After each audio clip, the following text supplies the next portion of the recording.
Sir నమస్తే sir. Sir ఇప్పుడు ఈ మూసీ నది పరివాహక ప్రాంతంలో అనేక కట్టడాలున్నాయి. కేవలం ఇప్పుడు ఉన్న కన్‌స్ట్రక్షన్ చేసుకున్న పేద ఇళ్లను మాత్రమే రేవంత్ రెడ్డి కూల్చుండు. అక్కడ ఆల్రెడీ కన్‌స్ట్రక్షన్ అయింది. లోపట నది లోపట ఉన్న ఆక్రమణలు మాత్రం ఏం అడ్డుకోవట్లేదు. దీనిపై మీ స్పందన?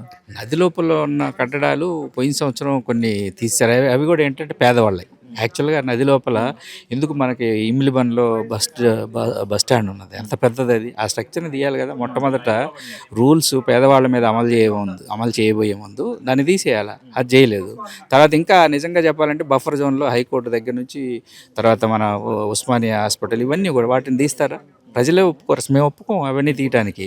అవి కానీ మళ్ళీ ఆ రూల్ ప్రకారం ప్రజల ఆస్తులు తీసుకోవాలి, ప్రజల ప్రాపర్టీస్‌గా నొక్కేయాలనుకుంటే అవి కూడా తీసేయాలి మరి. అవి తీసేస్తే ఇప్పుడు యాక్చువల్‌గా వీళ్ళదేంటంటే మేము ఈ ప్రాజెక్ట్‌కి వ్యతిరేకం కాదు. నేను ఒక సైంటిస్ట్‌ని. ఇక్కడ దగ్గరలో కీర్తి రిచ్మండ్ విల్లాస్ అని ఉంది. అందులో నుంచి మన సాలిడారిటీ తెలపడం కోసం మా మా దాంట్లో కూడా 36 విల్లాలు మార్చేశారు. సో ఈ సాలిడారిటీ కోసం వీళ్ళతో పాటు ప్రతి ప్రొటెస్ట్ మీట్ కానీ, మార్చ్ కానీ ఆర్గనైజ్ చేసిన దాంట్లో మేము కూడా పార్టిసిపేట్ చేస్తా ఉన్నాం. ఈ ప్రాజెక్టు ప్రభుత్వంతో పాటు మేము కూడా ఒకే పేజ్లో ఉన్నాం.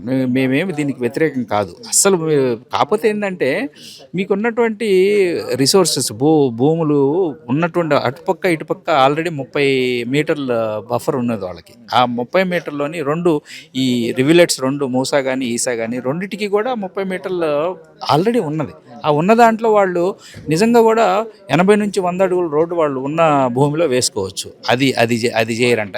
తర్వాత 50 మీటర్లు అనేది 2012లో వచ్చిన మాట వాస్తవమే. కానీ 2012 దాకా 2007లో 30 మీటర్లు ఉంటే 2012 జీవో 168లో వాళ్ళు దాన్ని 50 మీటర్స్ చేశారు. కానీ పర్మిషన్స్ 2007 నుంచి 2012 దాకా పర్మిషన్స్ ఎవరు ఇచ్చారు? దేవుడు వచ్చి ఇవ్వలేదు కదా, వీళ్ళే ఇచ్చారు ఆ పర్మిషన్స్. ఆ ఇచ్చిన స్ట్రక్చర్స్ 2007 నుంచి 2012 దాకా వచ్చిన స్ట్రక్చర్స్కి ఓసీలు కూడా అంటే ఆక్యుపేషన్ సర్టిఫికేట్ కూడా ఇదే ప్రభుత్వం 2012 తర్వాత కూడా ఇచ్చింది. మేమే ఎగ్జాంపుల్. యాక్చువల్గా మాకు ఇచ్చిన ఓసీలన్నీ కూడా 2012 తర్వాత 2016, 17 దాకా ఇచ్చారు. అంటే 2012లో మీరు 50 మీటర్లు చేసి మరి ఓసీలు మాకు ఇచ్చారు కదా. అంటే ఎందుకు ఓసీలు ఇవ్వటం న్యాయమే. ఎందుకంటే వాళ్ళు మాకు అన్ని పర్మిషన్స్ ఉన్నాయి కాబట్టి కట్టుకున్నారు కాబట్టి ఓసీలు ఇచ్చారు. కానీ వీళ్ళు అనేది ఏంటి, ఇప్పుడు మీరు అధికారికంగా మీరు ఇల్లు కట్టుకున్నా సరే మేము ఇది 50 మీటర్లు ఉంది కాబట్టి ఇప్పుడు ఎంత అన్యాయం అంటే ఇది నిజంగా అసలు ఏ చట్ట ప్రకారం వాళ్ళు అడుగుతున్నారు అనేది చాలా అసలు వాళ్ళు ఇచ్చిన పర్మిషన్స్ వాళ్ళ రూల్స్ ప్రకారమే కట్టుకున్న తర్వాత ఇప్పుడు 2012 నుంచి మేము దాన్ని మార్చేసాం కాబట్టి 2012 తర్వాత మాకు ఓసీ ఆక్యుపేషన్ సర్టిఫికేట్ ఇచ్చినా సరే ఇప్పుడు మీరు ఖాళీ చేయండి అనేది ఎంత అన్యాయం, దుర్మార్గం. ఇలాంటి ప్రభుత్వాలు ఆటోక్రసీ అంటారు ఇలాంటి ప్రభుత్వాలని. ఇది నిజంగా కూడా ప్రజాస్వామ్యం కానే కాదు. అయితే ప్రజాస్వామ్యం అయితే వాళ్ళు ఎట్టి పరిస్థితుల్లో కూడా వాళ్ళు ఇచ్చిన పర్మిషన్ తోటి లేదా మీకు తప్పదు అనుకోండి. జనరల్గా వీళ్ళు ప్రభుత్వాలు ఏం చేస్తాయంటే ఒక పెద్ద ప్రాజెక్ట్స్ కింద ఇరిగేషన్ ప్రాజెక్ట్స్ లేకపోతే చాలా పెద్ద ఎన్నో లక్షల మందికి ఉపయోగపడే రహదారులు వేయడానికి కానీ వాటి కోసం గ్రామాల్లో కానీ పట్టణాల్లో కానీ భూములు తీసుకోవడం జరుగుతుంది. వాళ్ళని ఎక్వైర్ చేస్తారు. అందుకే ఆ చట్టం వచ్చింది కూడా. ఆ చట్టం తెచ్చింది కూడా కేంద్ర ప్రభుత్వం కాంగ్రెస్ అధికారంలో ఉన్నప్పుడే 2013లో తెచ్చింది. కాకపోతే ఈ స్టేట్ గవర్నమెంట్లో వీళ్ళు ఏం చేశారంటే ఇప్పుడు రాష్ట్ర ప్రభుత్వం ఆ చట్టం ప్రకారం హార్ట్ అండ్ సోల్ ఒక ముఖ్యమైనటువంటి ఒక స్టడీ చేయాలి. అదేంటంటే ఈ సోషల్ ఇంపాక్ట్ అసెస్మెంట్ అనేది అదే ఆ చట్టానికి హార్ట్ అండ్ సోల్. అది చేస్తే కానీ యాక్చువల్గా ఈ ప్రాజెక్ట్ కింద ఈ మూసి ప్రత్యేకమైన మన ప్రాజెక్ట్ కింద ఈ పరివాహక ప్రాంతాల్లో ఉన్నటువంటి ప్రజలు నివసిస్తున్నటువంటి ప్రజలు ఈ సోషియో ఇంపాక్ట్ అసెస్మెంట్ ద్వారా తెలుస్తుంది ఎంతమంది నష్టపోతున్నారు, ఎలాంటి కష్టాలు అనుభవించబోతున్నారు అనే స్టడీ చేయాలి. ఆ స్టడీ చేయకుండా వీళ్ళు ఏం చేశారంటే వాళ్ళు ఒక గజెట్ నోటిఫికేషన్ ద్వారా వాళ్ళు ఎగ్జామ్ చేసుకున్నారు. తర్వాత ఇంకో ఫుడ్ సెక్యూరిటీ చట్టం ప్రకారం కూడా కొన్ని ప్రొవిజన్స్ ఉన్నాయి. అంటే వీళ్ళకి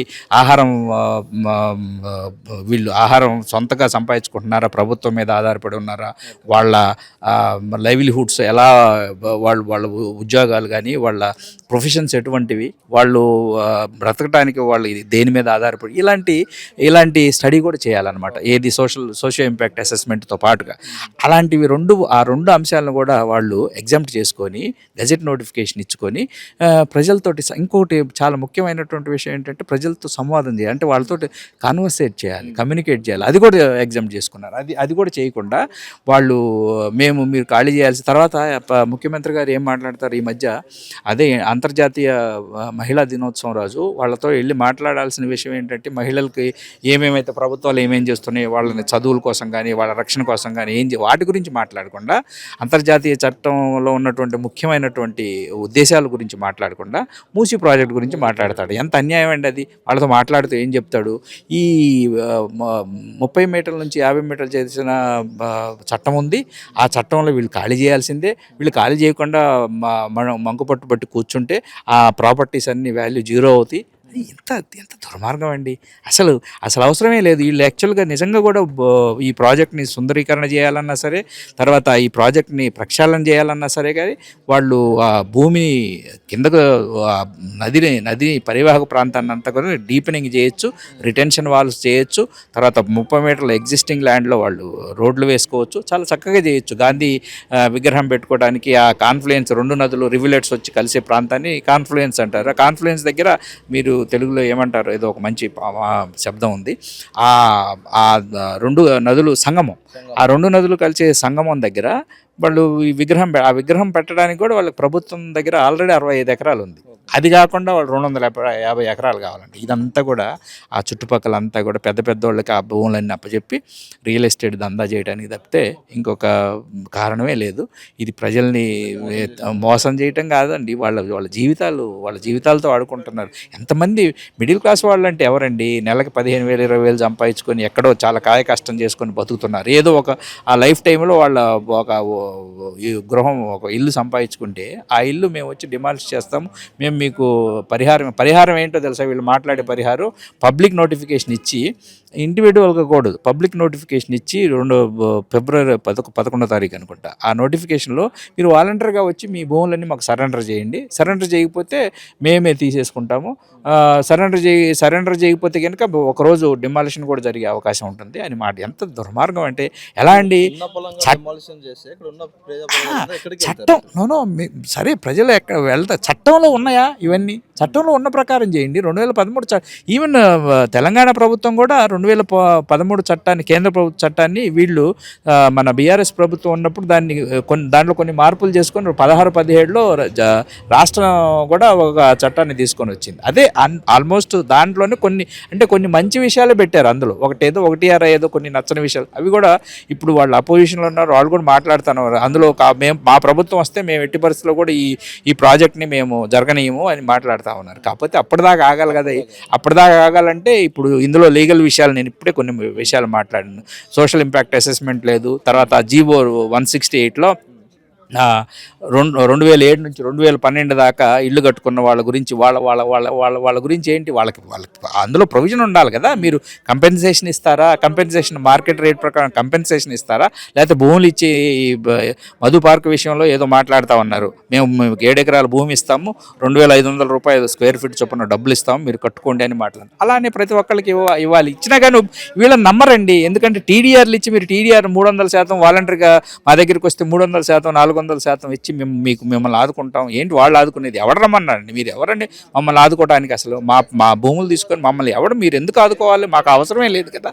మీకు అవసరం ఉన్నప్పుడు మీరు ఉన్న దాంట్లో చేసుకోండి. మా అవసరం ఉన్నప్పుడు ఆ సంవాదన వేరే ఉంటుంది. అసలు ముందే మొదలుపెట్టి ఉండేవాళ్ళు, ప్రజలను పిలిచి ప్రజలతో మాట్లాడే ఉండేవాళ్ళు. వీళ్ళకి ఉన్న ఆలోచనలు చాలా దుర్మార్గమైనటువంటి అండి. వీళ్ళు ఎట్టి పరిస్థితుల్లో కూడా వీళ్ళు ప్రజల కోసం లేరు. ఇది యాక్చువల్గా దుర్మార్గమైనటువంటి ప్రభుత్వం అండి. ఇప్పుడు సెంట్రల్ గవర్నమెంట్ కానీ స్టేట్ గవర్నమెంట్ కానీ ఏదన్నా ఇలాంటి ప్రజా ప్రయోజనాల కోసం ఏదైనా ప్రాజెక్టులు తీసుకొచ్చినప్పుడు ప్రజలతోని మమేకమై కమ్యూనికేషన్ అయ్యి మాట్లాడి వాళ్ళ సమ్మతితోని చేస్తే బాగుండేది. ఇట్లా ఎందుకు నిర్జాతంగా ఇట్లా ఎందుకు చేస్తుంది? అలా మాట్లాడాలని చట్టంలో ఉంది, సంవాదం చేయాలని చట్టంలో ఉంది, కమ్యూనికేట్ చేయాలి, వాళ్ళతోటి కాన్వర్సేట్ చేయాలి. వాళ్ళ నిర్ణయానికి వీళ్ళ దగ్గర కొన్ని ప్రపోజల్స్ ఏమన్నా సాలిడ్ ప్రపోజల్స్ ఉంటే అవి వాళ్ళతో మాట్లాడి వాళ్ళని ఒప్పించి అమ్మ 10 రూపాయలు కాదు 20 రూపాయలు ఇస్తాము, మీరు 20 కాదు 100 రూపాయలు ఇస్తామని చెప్పేసి కనీసం మాట్లాడాలి కదా. అవేమీ లేవు, అసలు మాటలు లేవు. తర్వాత వాళ్ళు మాట్లాడాల్సి వస్తుందని చెప్పేసి చట్టంలో మార్పులు, గజెట్ నోటిఫికేషన్ ఇచ్చుకొని వాళ్ళు మేము now we are coming to take over your properties అంటే this is really very very unfortunate. It doesn't happen అండి. ఎందుకంటే ఎనీవేర్ ఇన్ ది సివిలైజ్డ్ వరల్డ్లో ఇలాంటివి జరగవు. ఇది చాలా అన్యాయం. ఇట్లా ప్రపంచంలో ఎక్కడ డెమోక్రసీ అని మనం చెప్పుకుంటున్నాం కానీ ఇది నిజంగా డెమోక్రసీ కాదు. డెమోక్రసీలో ఉన్నటువంటి గైడ్ లైన్స్ ప్రకారం కానీ చట్టాల ప్రకారం కానీ వెళ్ళాలి, కానీ చట్టానికి ఎగెనిస్ట్గా పోతూ ప్రభుత్వాలే చట్టానికి ఎగెనిస్ట్గా పోతూ పేద ప్రజల భూములు లాక్కోవడం అనేది చాలా అన్యాయం అండి. ఇది జరగకూడదు. ఇది మేము ఆపుతాం కూడా. గెజిట్ నోటిఫికేషన్ పబ్లిష్ అయినా కూడా ఆ పేదలకు ఎవరెవరైతే ఎఫెక్టెడ్ పర్సన్స్ ఉన్నారో వాళ్ళకు ఇన్ఫర్మేషన్ అనేది పాస్ చేయాలి కదా, నోటీసు రూపంలోనే ఇంకేదైనా రూపంలో. అసలు ఎందుకు ఇంత నిర్లక్ష్యం చూపిస్తుంది ప్రభుత్వం? ఎందుకంటే అంటే వీళ్ళు పేదవాళ్ళు ఎక్కువ శాతం ఉంటారు, ఎక్కువ మందికి ఈ చట్టాల విషయం ఎక్కువ మంది తెలియదని, వాళ్ళని అన్యాయం చేయడం ఈజీ అని అనుకోండి. ఇప్పుడు దాకా జరుగుతుంది కూడా అదేనండి. గతంలో కూడా నర్మదా ప్రాజెక్ట్ విషయంలో కూడా జరిగిన అన్యాయం ఇదే.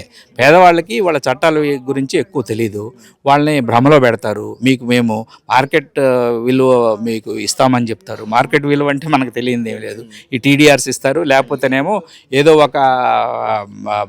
ఎవరో ఒకళ్ళు రిజిస్టర్ చేసుకున్న దాని ఆధారంగా కొంచెం మామూలుగా ప్రభుత్వం ఇచ్చేటటువంటి దాన్ని ఏమంటారంటే బుక్ వాల్యూ. ఆ బుక్ వాల్యూ ఏదో ఒక గజం 20,000 ఎంతో ఉంటే యాక్చువల్గా అక్కడ మార్కెట్ వాల్యూ ₹1,00,000 దాకా కూడా ఉండొచ్చు. అయితే అది ఇవ్వకుండా అక్కడ 3 నెలల్లో పరిధిలో జరిగినటువంటి రిజిస్ట్రేషన్స్ యావరేజ్ తీసుకొని ఇస్తారనమాట. అది యాక్చువల్గా 25,000 కన్నా కొంచెం ఎక్కువ ఉండొచ్చు, అంతేగాని నిజంగా మార్కెట్ వాల్యూ కాదు. సో ఇలా అన్యాయం చేస్తారు ప్రభుత్వాలు. లీగల్గా మీరు పోయే అవకాశం ఉంది? పరిస్థితుల్లో మేము పిఎల్కి వెళ్తాము కూడా. అండ్ ఎట్టి పరిస్థితుల్లో మేము ఆపుతాం దీన్ని. ఎందుకంటే లీగల్ పాయింట్స్ ఉన్నాయి అక్కడ. వాళ్ళు ఇప్పుడే మీకు చెప్పాను 2-3 పాయింట్స్. ఆ లీగల్ పాయింట్స్ ప్రకారం మేము ఎట్టి పరిస్థితుల్లో ఆపుతాము. వాళ్ళు చాలా స్ట్రాటజీ ఉపయోగించి బయటికి రాకుండా చేస్తున్నారు. ఏంటంటే డిపిఆర్ బయటకు వస్తే దాదాపు చాలామంది రెడీగా ఉన్నారు. మా ఓన్ కమ్యూనిటీ నుంచి మేము రెడీగా ఉన్నాం, ఎంపీఆర్ వాళ్ళు రెడీగా ఉన్నారు. నాకు తెలిసి రాజకీయ పక్షాలు కూడా ప్రజల తరపున పిఏఎల్ వేయడానికి, public interest litigation PIL, writ petitions కాదు, చాలా పవర్ఫుల్.